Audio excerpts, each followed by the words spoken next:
Here's a traditional Clouser Minnow, tied in Bob Clouser's original Clouser Minnow style. But we always want something new, something different. So we are going to turn this into this. Right, let's get started. The hook I'm using today is a B10S size 2. This is a great hook. Um, there's never had any problems with it opening. It's a nice sharp hook, no problem hooking fish in it.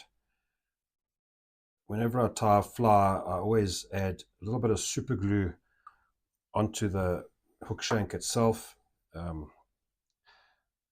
before I start doing my thread wraps.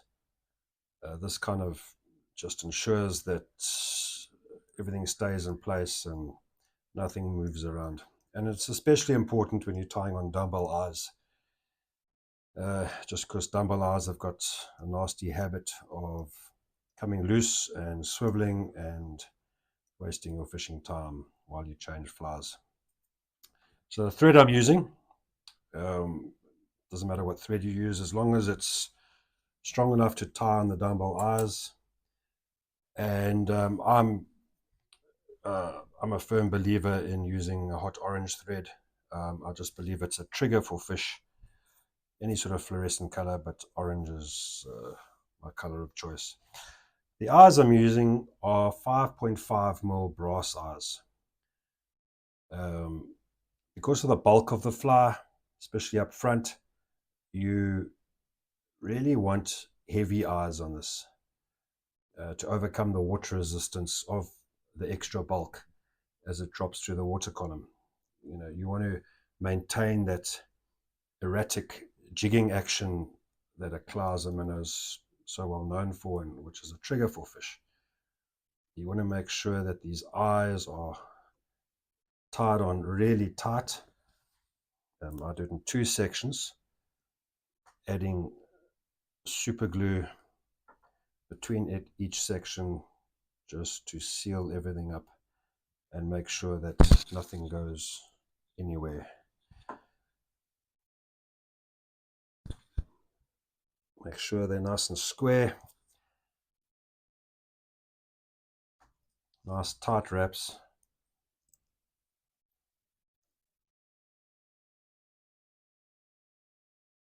And there we have it. Okay, eyes are on, eyes are good. For the belly section, we're going to use some white SF. This is the UV version of it. So there's a standard one with just normal flash in it. And then there's the UV SF, which has got normal flash, but it's also got very thin strands of UV flash. I don't know if you can see it on camera, but it glints a little bit blue. And I'm a great believer in that. I don't believe it's totally necessary, but I do believe it makes a difference to the fish. They have a very positive reaction to it. So you don't need the biggest clump of SF for the belly. I like to tie it in sort of half. But where you'd normally tie in a belly or any sort of fiber onto the hook, we're going to do it a little differently today. We're going to tie it over and then under the eye, back over, under the eye, like so. So what we're doing is we actually tying onto the hook, onto the eye and not the hook. And you'll see why now. That's going to kind of create a little bit of bulk here, a little bit of flare, and give a little more body to the underside of the fly, which is what I'm trying to achieve. Next, we're going to take a little bit of mylar tubing. I guess this is about 25 mils long maybe, and tie it in a third up front and 2/3 behind. And I'm going to tie it in the same way as I tied in the SF fiber. onto the eyes as opposed to the hook shank.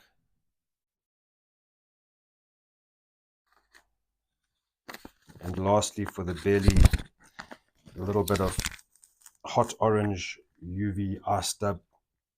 This stuff is incredible. Adds a nice hot spot to the fly. Adds a bit of realism to the gills as well. And this goes into most of my saltwater flies too. You don't need to go crazy on the thread wraps here, as long as it's held in place by some really tight wraps in front of the eyes afterwards. And I like to also just finish it off with a half hitch to hold everything in place. All right, that all looks good. I then just take my girly clip, pin everything back so it behaves while we do the rest of the fly. Now the thing about SF is that it really goes very translucent in the water, and I think that's certainly one of its one of the reasons why it's so deadly as a material for fly tying. But I do like to add a little solid core, and for that we're going to use a little bit of bucktail, literally just a few strands. This is one of those cases where less is more. You just want to give a hint of something solid. And when you tie this in right, you've almost just got the bucktail and then this sort of this halo of SF around it, and combined with the UV in it just gives a very interesting appealing effect in the water that the fish just can't seem to resist. After we've trapped that bucktail down on top of the hook, we don't want it sort of wrapping around the hook in any way. You want to try and keep as much of it as possible on top of the hook. Tie it down nice and tight. Make sure that's not going anywhere. And for the lateral line, I normally take a single piece of flash, fold it in half, cut it, and then pull one end longer than the other. So now we've got 4 ends, so 2 ends mapped up that are short and 2 ends are longer. Once tied in, that adds a very natural sort of taper to the fly, to the lateral line on the fly. Pull it in from the top, a couple of thread wraps towards the back. Make sure that your 4 flash pieces are split between the hook point and facing backwards nicely, tied in nice and tight. And we're going to use some peacock herl for the second part of the lateral line. Now the thing about peacock herl is that they never really very straight, and I suppose that's not a problem to the fish. But I like to have them straight, even though, I don't know, after a couple of casts or a fish or two, they're going to be bent. And to straighten them, I saw this on Instagram a while back. Just take a simple, cheap hair straightener. It's very manly pink. And just pull them through the hair straightener, and it really straightens them out nicely. This is like such a cool fly tying hack. And it works on not just peacock herl, works on bucktail and all sorts of synthetics, including SF. If you want your SF to be straight, you can also straighten it on the hair straightener. It works incredibly well. I like to position my peacock herl not exactly on top of the hook, but just off center on either side. So it's nicely and evenly split through the fly. A couple of wraps. Trim off the excess. And then wrap everything forward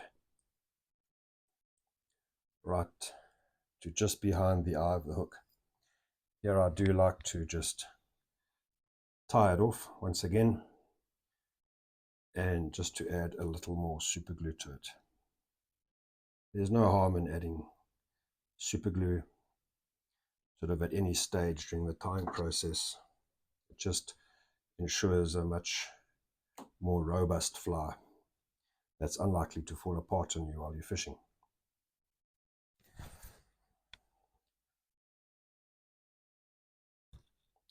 For the back section of the fly, I'm going to use some more SF, and once again this is UV. Maybe not necessary, but recommended. And we don't want a lot.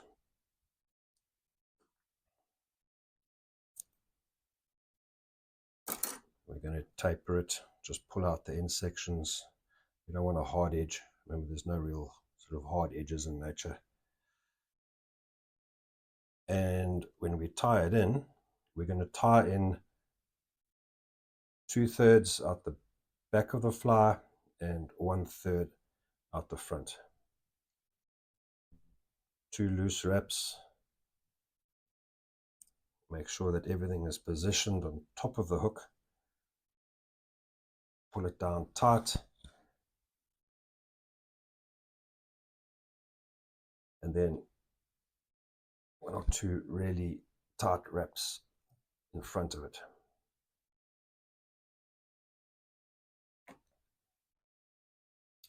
We're now going to work on the belly section, but before we do anything with the belly, because I want to create more bulk to the head and I want the chin section of the fly to protrude past the bottom of the dumbbells, we need to build up this section between the eyes. You'll see there's like a bit of a valley there. So we just put a drop of UV and then set it quickly, just to create a little bit of a bump there, so that when we pull the belly fibers over it, they kind of stand out a little more, and just create that profile that we're looking for. That should be long enough. Get rid of the hair clip, and we take our belly fibers, pull them forward,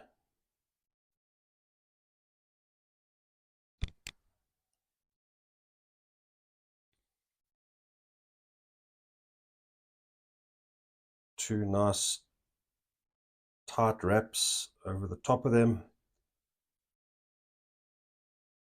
and one in front, pull it tight and back, and then we can tie the fly off.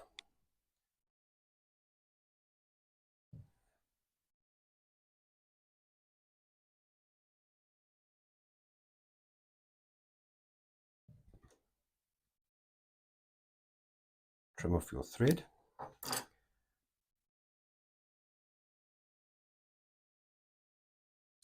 Now we take your bodkin and tease out and separate and flare this mylar tubing. And this mylar tubing creates a really nice belly section and also a gill plate section in the front of it, just behind the eyes. I really, really like this. And there's another reason too, is that the mylar tubing, when it sticks out the sides and the underside of the fly, it creates a lot of water resistance. So when you pull that fly up, a fly will naturally roll with the side that creates the most water resistance towards the surface. It'll actually roll. So when you pull it, it actually rolls up and then rolls back down as the weight of the eyes take over the descent of the fly, which for me is certainly a trigger. Then I like to add a little bit more hot orange just to emphasize the throat and gill section of the fly. This is a fluorescent orange Copic marker, and we just quickly put in a little bit of fluorescent color there. I absolutely love these things. Now we're going to start gluing it all together. Here I like to add some more UV resin between the eyes and then moving forward towards the eye of the hook. You've got to be quite careful here that you don't get any glue into the eye of the hook. And if you do, it's easy enough to clean out, obviously. Grab all the white belly fibers, pull them back, kind of work that UV resin into it, just so it's nice and saturated. Once you've saturated it with enough glue, find the position that you want your belly and chin section to sit. Push it forward a little bit if you have to, and hit it with a UV torch.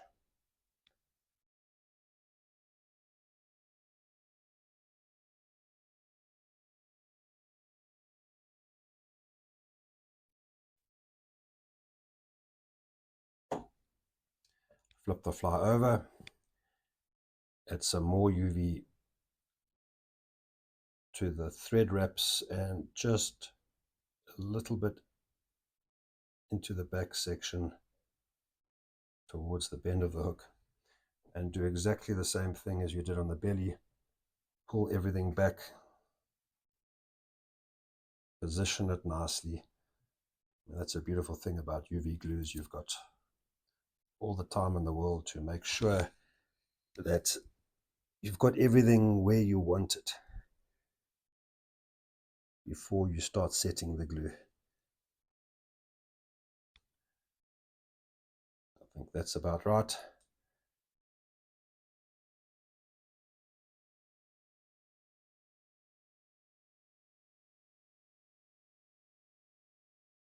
Now, talking about UV and setting the resin, in most of the fly tying videos you see everyone's just sort of hitting the UV resin for 5 or 10 seconds with their torches, but really that isn't long enough.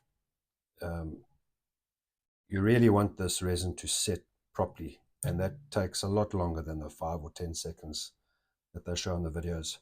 So what I like to do is, when I finish tying the fly, I actually just leave them in the sun or under a UV light and let them cure properly. I've just found that if they don't cure 100%, the flies really do end up losing their shape and falling apart at some stage during your fishing. Well, the fly's looking good. Only thing that needs to happen now is trim the belly a little bit. You don't want to go too wild on this. You want that bulk.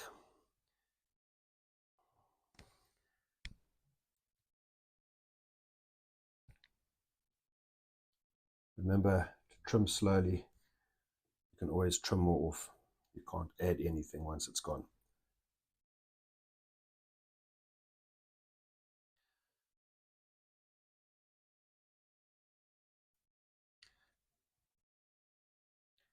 And there we have it. We've got a Clouser style fly, but with a lot more to it. It's got a decent fish profile. It's nice and big on the front. It's thin and tapered out towards the back. It's got some good belly flash. The eyes aren't just hanging off the bottom of it in the middle of nowhere. This fly for me is so effective because it's got a slightly slower fall through the water column to the bottom, which is important. In fact, many of the strikes I have are while it's falling, and I think that's because it's in the zone just for so much longer. It's also got a bit of a wobble to it, with that resistance on the belly here and the gills. It makes the fly quite unstable in the water, which can be an advantage. It's quite an erratic action compared to a normal clouser. And yeah, I fish this fly with incredible confidence. It's done so well for me. As yet, it's unnamed. Maybe leave some suggestions for names for this fly in the comment section. And yeah, maybe we can hook you up with some fly tying materials. I'm leaving a description of all the materials used in this video for this fly below, and yeah, check it out. Go to fishient.com. All the materials are available on their website. Nice quick delivery, great prices. Thanks for watching.